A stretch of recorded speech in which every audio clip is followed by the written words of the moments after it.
When you watch football, you hear tons of cliches, you hear tons of common sayings, and some of them don't really make any sense. So in this video, I'm breaking down I'm breaking down some of the common sayings and cliches you'll hear. I'm gonna tell you what they really mean, if they really mean anything meaningful at all, which ones actually have some substance to them, and which ones you can use if you're new to football and you want to sound like you know what you're talking about. My name is Jacob. This is Goat Stack Productions. And if you're wondering where I've been, because I haven't uploaded in a bit, I have a basketball podcast. I'll leave the link to that in the description. I've been really busy with that because the NBA playoffs are on right now. So, doing a lot of recording and editing for that. So, I've kind of put this on the back burner for a little bit. But once all of that's done, I'm hitting the grindstone on this channel. So, hit subscribe for that. But let's get into this video. So I have a list of some of these common sayings that you'll hear during a football game. And I'm just going to start off with the ones that you can use at any moment and it'll be applicable and no one will question you on it. There's really three sayings that go in this category. The first one is that a team needs to play harder. The second one is that they don't want it. And the last one is that they just need to execute better. In all honesty, none of these mean anything at all. You can say these things and you'll probably be right because it's just such a general, all of these are just such general statements that they could likely apply to any team that's losing the game. Like a team that needs to play harder, like sometimes it can be true, but a lot of the times when people say it, it just sounds like they don't really know what else is going wrong with the team. So then it's just like, well, they're not playing as physical as the other team. Like they don't have as much passion as the other team, which is what they don't want it is. It meaning to win. They don't want to win as much as the other team. And it's just like, you don't know that. No one knows what the teams are feeling like 100%. Like you can guess. Like I think that this team is, this team's playing a little bit faster. This team's playing a little bit, more physical, whatever. But you don't actually know which team wants to win more. And it's not like one of the teams wants to lose. Like that's not a thing. So they don't want it as much, the they don't want it more type thing is just a lot of the times it's just like a general statement that you can apply at any time and it doesn't really mean anything. And same thing goes for they just need to execute better. There's just better ways of saying these things is really what I'm trying to get at. Like they just need to execute better. It's like, okay, well, what do they need to execute better? It's like, oh, the game plan. It's like, okay, what was the game plan? So it's like, these are just some sayings that you'll hear that don't really mean anything until it gets expanded upon. And a lot of the times it does not get expanded upon. But if you just want to fit in with everyone else, you just want to sound like you know what you're talking about, just use any of these three sayings and you're golden. The next two sayings I have are used to describe certain people. So the first one I have is sneaky athletic. Sneaky athletic is a term or a trait you will hear used to describe certain people. I'm going to go ahead. I'm going to put up some pictures of people on screen that are sneaky athletic. So these people are sneaky athletic. And then I'm going to put up some people that are not sneaky athletic, which is these people.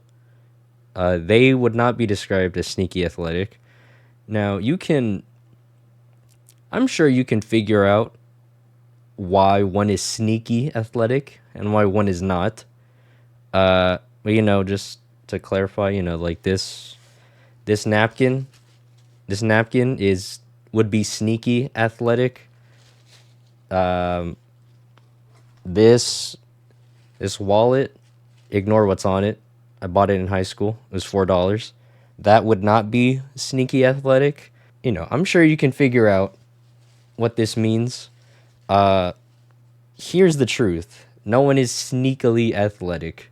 These are professional NFL football players. If they're in the league, they're athletic to some degree. No one is sneakily athletic. This is just a term people use for certain individuals of a certain demographic, and it's pretty dumb. But it's gotten to the point where it's mostly kind of just a meme that people use. And then going hand in hand with sneaky athletic is a lunch pail kind of guy, first in, last out, work ethic.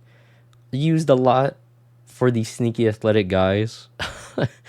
Usually, you'll hear that the lunch pail phrase used for those same people. You can hear it for anybody, but that's usually what it's used for. And, do with that information what you want. I'm just letting you know that these are phrases that have been used to the point where it's just kind of become a joke. It's becoming ironic, but I'm gonna leave it at that.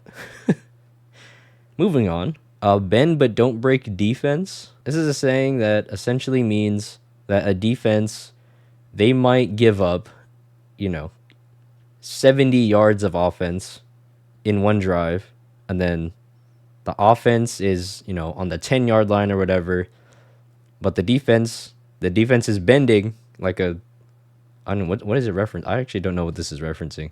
Like a piece of rubber or something? I don't know. I'll figure it out. But I mean, they still potentially gave up 3 points. So they broke a little bit, but they didn't fully break. But you could. This isn't a bad saying though. I don't have anything against this saying. I just feel like it's a little bit weird. I'm gonna just look up right now what the bend is. Okay, well, I mostly just found stuff about football or just defense in general. The only thing I found about bending and not breaking is yoga and how being flexible will help your body stay strong. So bend so you don't break, I guess. I don't know. Like I said, this saying's a little bit weird to me. In all honesty, I think it's about not giving up. It's like conceding shorter plays in order to not give up the bigger plays, I guess. So the offense will continuously get small amounts of yards and it can add up over time, but you're not going to immediately break through the defense. Icing the kicker. Now this is an interesting one. So the idea behind what icing the kicker is, a team will call a timeout right before the opposing team's kicker kicks an important field goal.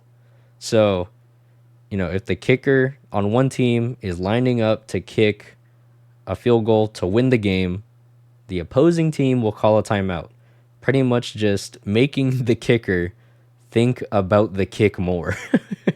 There's really nothing else to it other than to just try to get the kicker in his own head.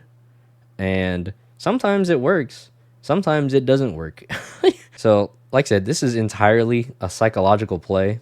And who knows, maybe there is data showing this is a correct thing to do. I doubt it. But there's sometimes where it backfires because sometimes the opposing team will call the timeout, but the kicker still gets a kickoff because the timeout didn't come in fast enough. So the kicker still gets like a practice kick, even though regardless of if he missed or made it, he still got to kick the ball. So now he's like, all right, I know what the feeling is of how I should kick this ball for it to go through the net. And then a lot of the times they'll make it then. Football has a lot of weird traditions, has a lot of weird ideas, I guess, that have just stood the test of time, that have just been around. Icing the kicker is one of them. And then another random saying before I get to the last category. The game is won in the trenches. The trenches are the O-line and the D-line. So this belief is that everything stems from that battle of the O-line against the D-line. From the offensive perspective, it is difficult to run the ball if you don't have proper blocking, and it is difficult to pass the ball if your quarterback is getting rushed over and over because the O-line is not blocking properly. From the defensive perspective, the defense, and this will be a little bit more technical, but on run plays, the job of the D line a lot of the time is to eat up blockers or fill gaps that that the runner's trying to get through. So if the D line can stand strong against the O line, then it'll be difficult for the running back to find a place to run, and then all the other defenders can get the running back. And then on pass plays, if the D line can get through to the quarterback, it can disrupt passing plays, and then that's how the D line can win for the defense on pass plays. Now, like I said, this is just a philosophy, but it is said a lot. Do I believe it? Like, I believe in it to a certain extent. I just don't think it's an end all be all philosophy. There are definitely some situations where talented enough players can overcome a lost battle in the trenches. It's not common, but it can happen. But I'm not going to hate on this saying. I think it's a good saying. It's a good basis of understanding football, I think. But that's as far as I'll go with it. Another saying you'll hear, maybe even if you're playing football with friends or something, in regards to pass plays, if a receiver can touch the ball, they can catch it. This is something I heard even growing up playing flag football from my coaches. If you could touch it, you could catch it. If you can get one hand on it, you can get two hands on it. If you can get two hands on it, you can catch it. Honestly, I think this is kind of bull. I think this is kind of incorrect. There are times where a receiver can fully dive, full extension, trying their hardest.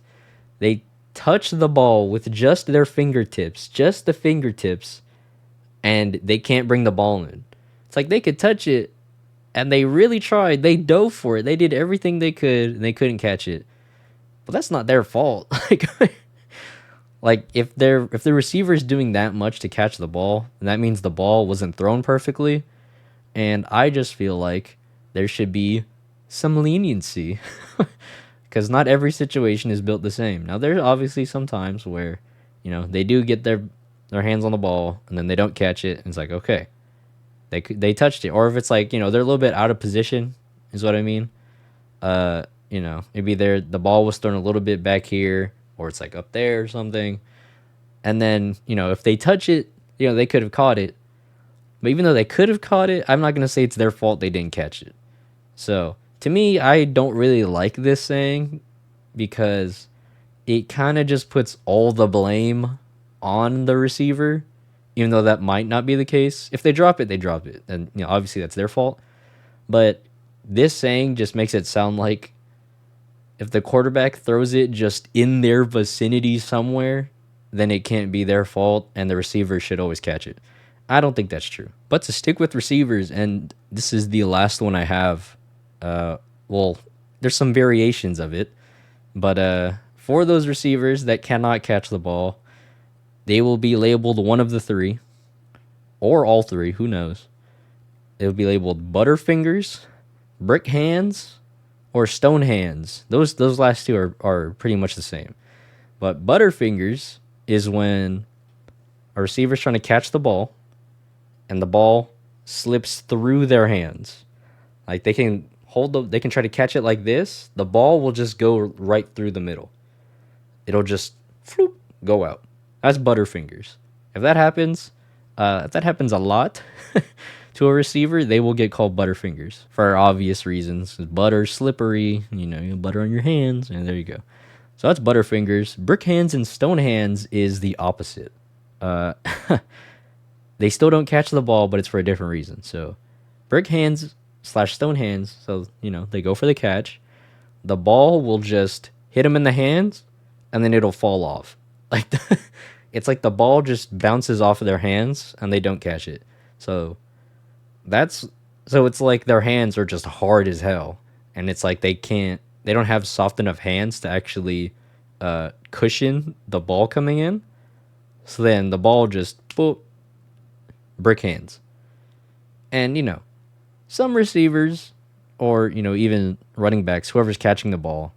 Some people have butterfingers, some people have brick hands, and that's just how it is. I don't want to sound like a receiver apologist with the last thing I said about the last saying, because there are definitely some receivers that have butterfingers or bricks. So I'm not a biased person. I'm not a biased individual.